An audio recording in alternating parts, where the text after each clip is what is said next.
Story Team presents Don't Get Bored.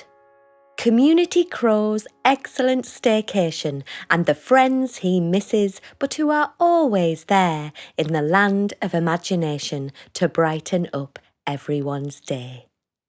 A tale of friendship and hugs. Once upon a time, there was a place filled with ideas and imagination. This place spanned for as far as the eye could see and as far as the crow could fly. For the ideas and imagination found in this place could not be contained by a name on the map. This was Crow's favourite place to fly. Each day he would leave his nest with the wind beneath his wings and fly to this place to see what he could see. He would pass by other birds on his way, and they were going about their daily business, and he would croak to them, "Good day." This place was so big that it included pockets of other places within it. There were cities, towns, and villages. Some of these place pockets were fairly small, but that didn't matter to Crow at all.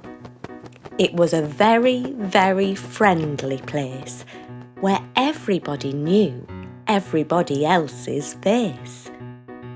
He liked to see what people could see from their windows. He could see sheep, lambs playing, tractors, horses, and lots of trees. He could see streets and hills and rows of houses. He could see rivers and brooks and shops and waterfalls. He loved this happy, optimistic place of everyday play. This place was a great community, and it was because of the people he met when he was there that it was Crow's favourite place to be. There was Moo, the cow, who was quiet and kind, mooing all day in the field, seeing what she could find. Patches on her ears, tummy and toes. She would smile at Crow and wrinkle her nose. There was Swishy, the turtle, who liked to swim, and when he ate seaweed, nothing could stop him. With the help of a special magic bunny, Swishy could also talk. And he was best friends with a dragon. Who would have thought? This dragon was also known as Saucepan Head. He had a secret magical power. Shh! I shouldn't have said. A night, Sir Johnson Michael rode along on his tail, and together they fought bad dragons and put them into a big dragon jail. There was Shape, a girl with a love of triangles, who wore a sparkly dress with matching sleeves and bangles. She loved to slurp both spaghetti and lemonade, but there was no chance of her playing tennis, I'm afraid. Robo 2000 had just moved to this place from Roboland. He was armed with lots of gadgets and had 5 different types of hands.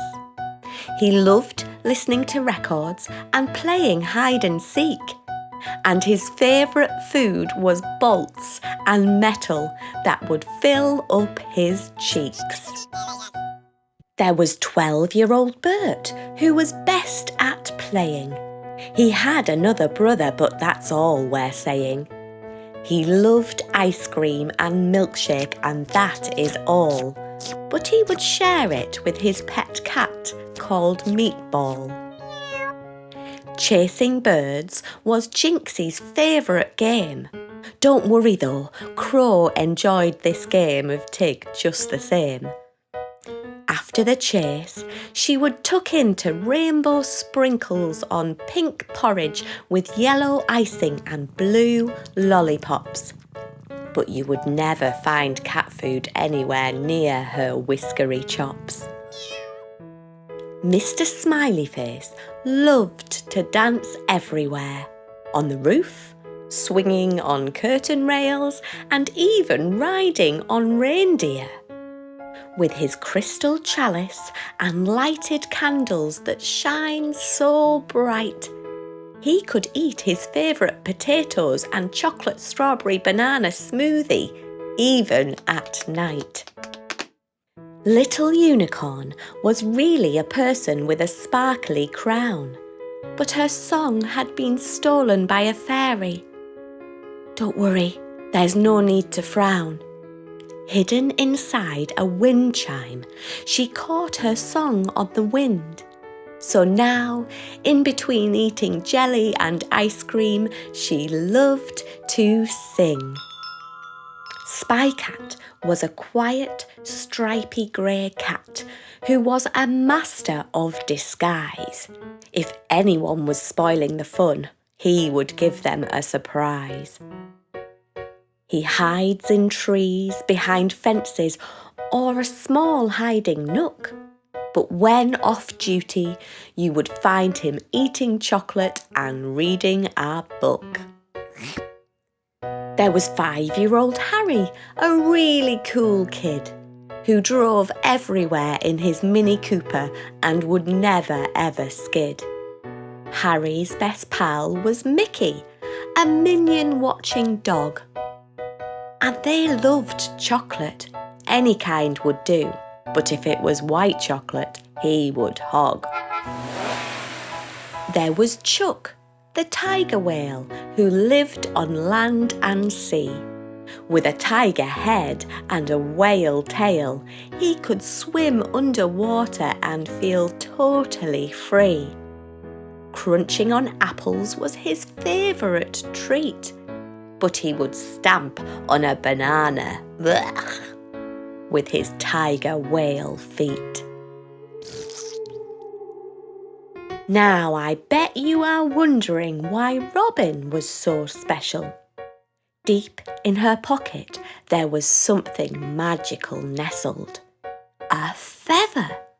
And when she put it in her bow, she could talk to the birds like her best friends, Red and Crow.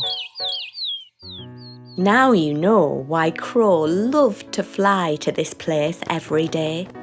He loved all of his friends, and they had a wonderful time together playing and doing lots of creative things.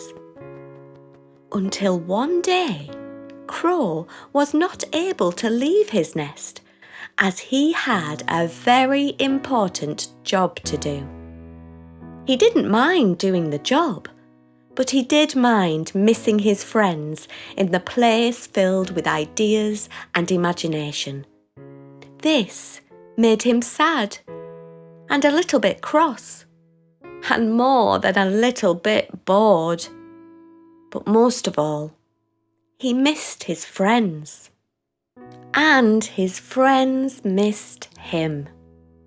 They knew he had a job to do, but they also knew that he would be missing them and the fun and creative things they always did together.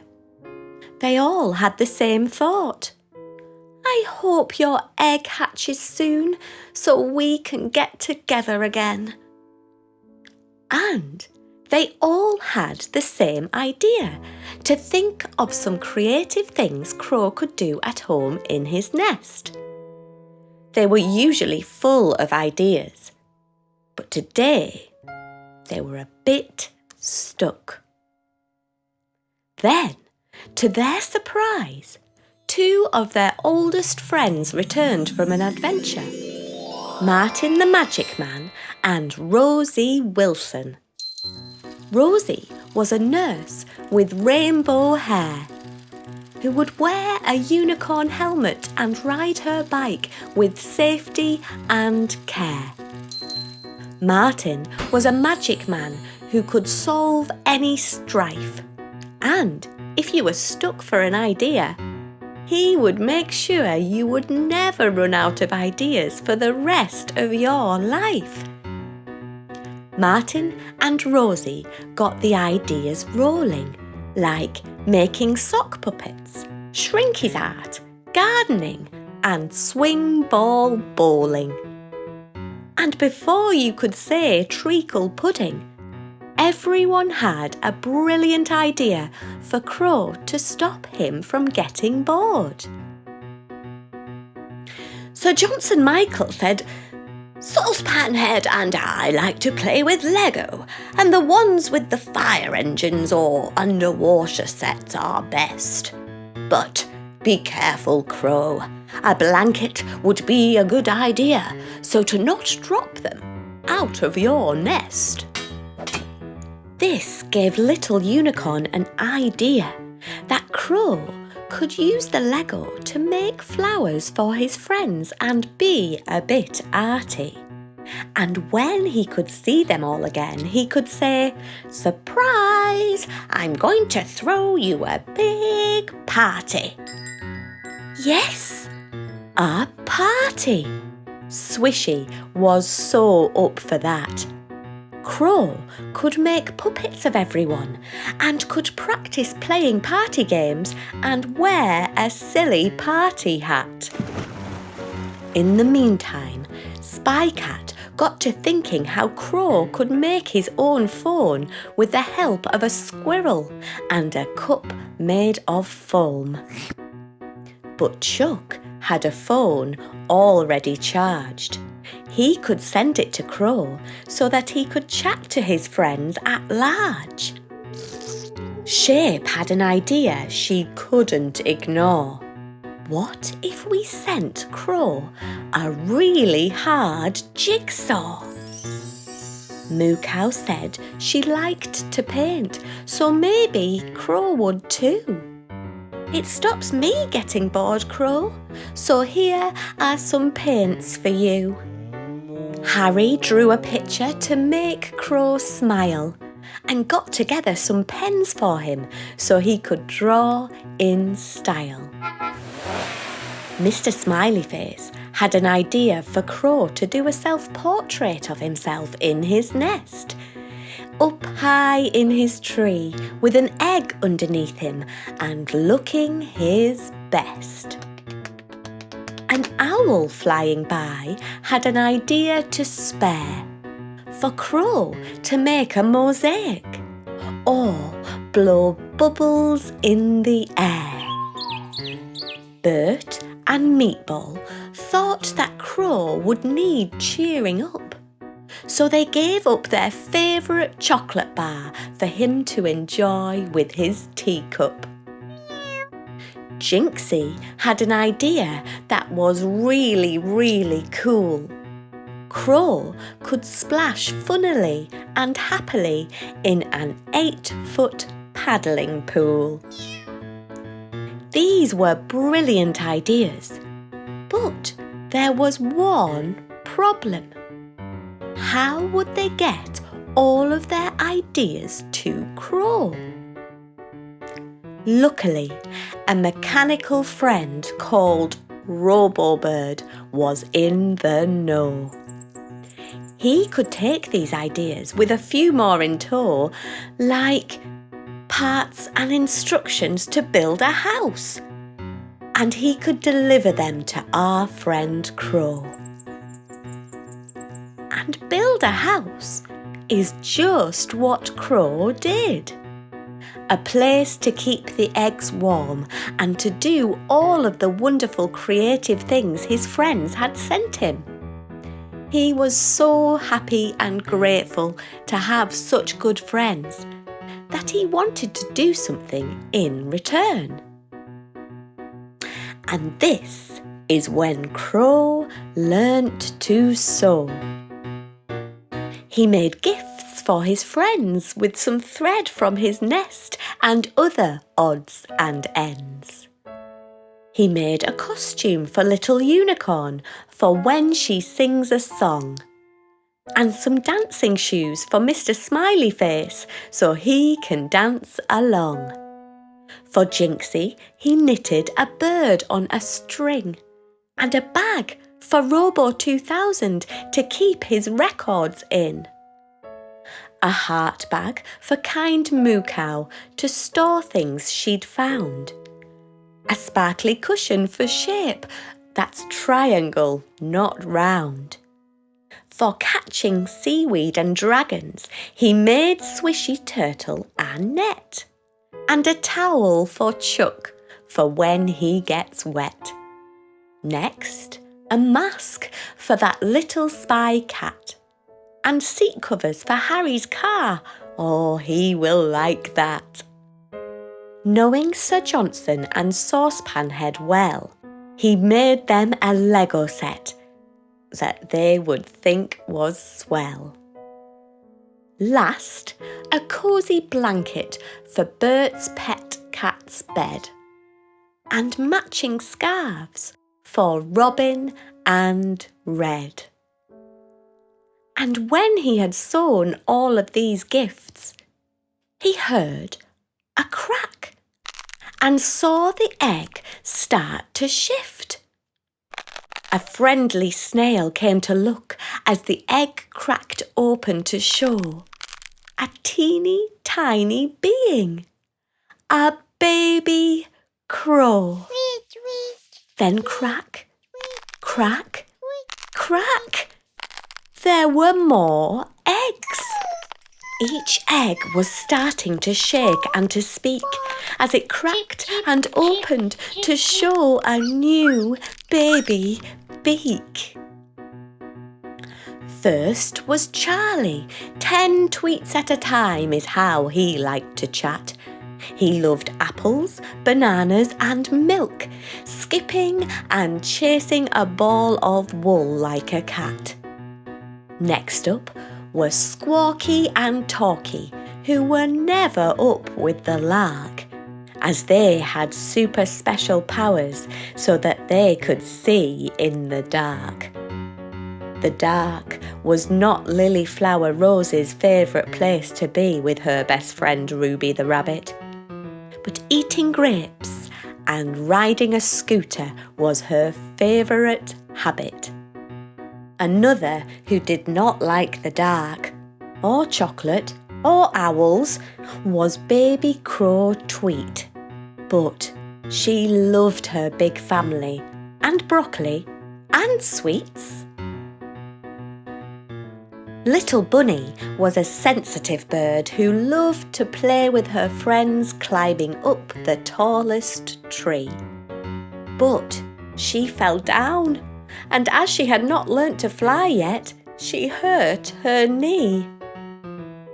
Camille the Crow loved mammy hugs, playing with her new family and learning to fly. And she loved to eat honey porridge, rice pudding and honey loops, or anything with honey while she was high up in the sky. Coco the Crow loved playing tag, building Lego, drawing pictures and doing everyone a favour. She would fuel her training for her new trick of jumping with her favourite food of apples and rice of any flavour. Ice cream loving little Johnny was the joker in the nest. What do you call a helicopter made out of jelly? A jellycopter! This was the joke he liked to tell best.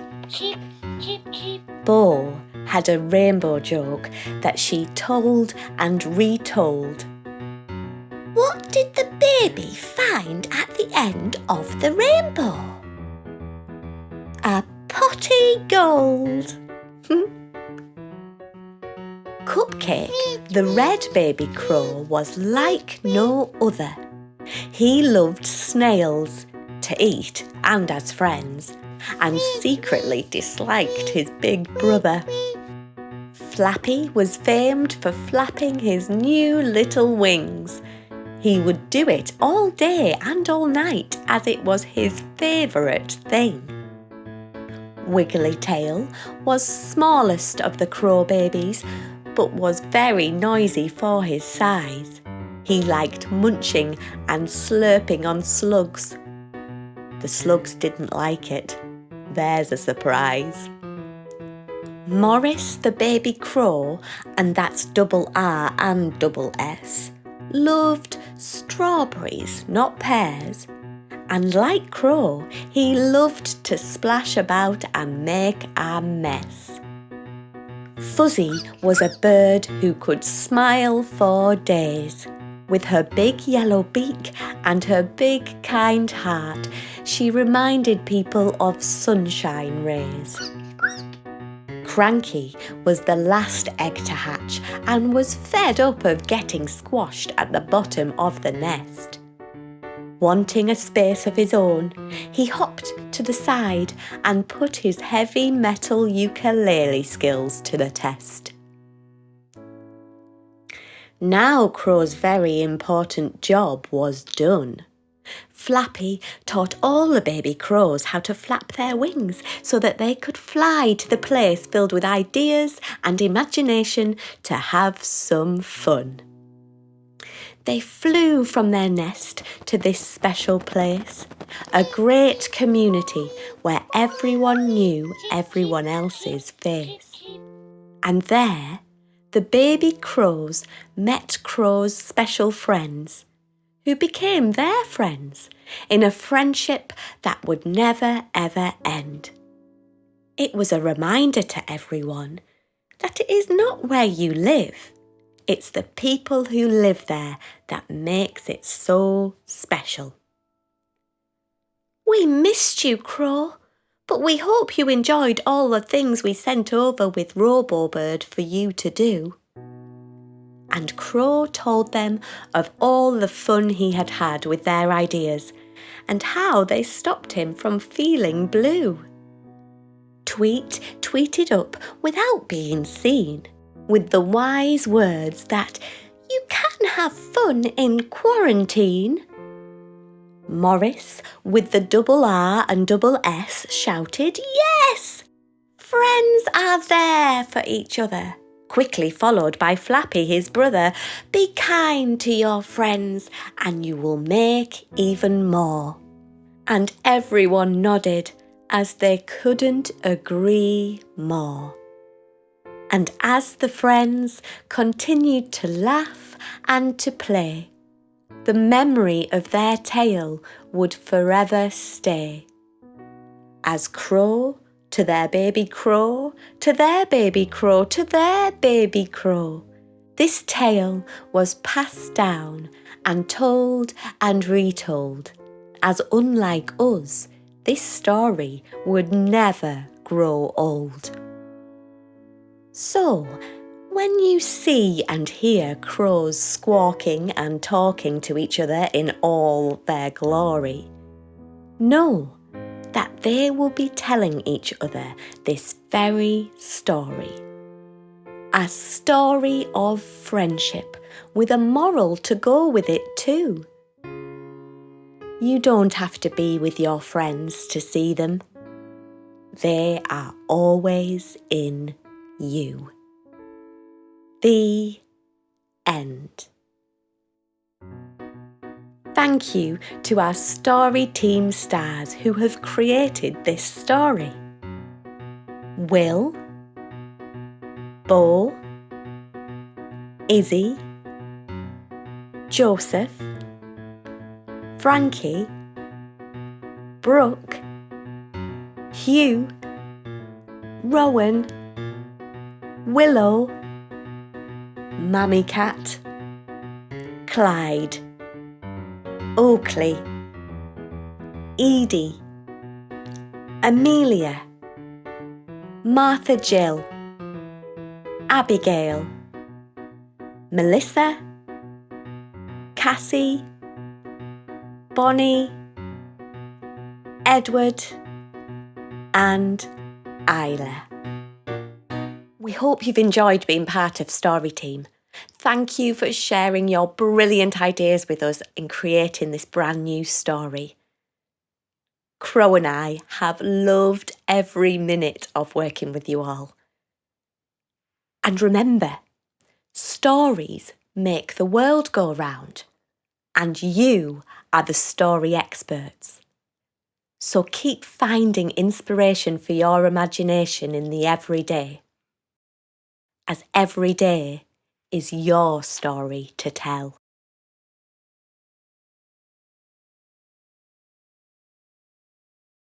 Good luck, Story Team!